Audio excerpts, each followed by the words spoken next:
Владата ја официјално потврди предизборно ќе дели 355 милиони евра и покрај острите критики од синдикалците, компаниите и експертите се реши да го усвои третиот сет мерки онака како што беше предложен од ЗАЕВ. Картички со по 150 евра ќе добијат 100.000 граѓани, ќе има викенд без ДДВ за купување гардероба, бела техника, мебел, санитарија, школски прибори, книги, ќе се даваат и по 100 евра за летни одмори во домашните летувалишта. Околу 100.000 граѓани на нашата земја ќе добијат платежна картичка вредна 9.000 денари за македонски производи и услуги. Ова мерка е достапна за сите невработени лица, баратели на работа кои немаат над 15.000 месечни приходи, како и приматели на гарантирана минимална помош.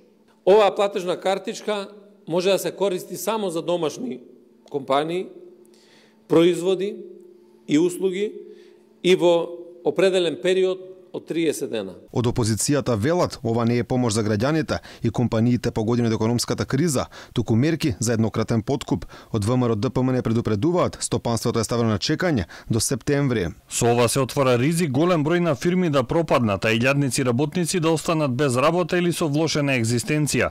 Над половина од 33.000 работници во секторот угостителство се времено без работа. Голем број фирми работат со намален обем, а илјадници граѓани со намалени приходи.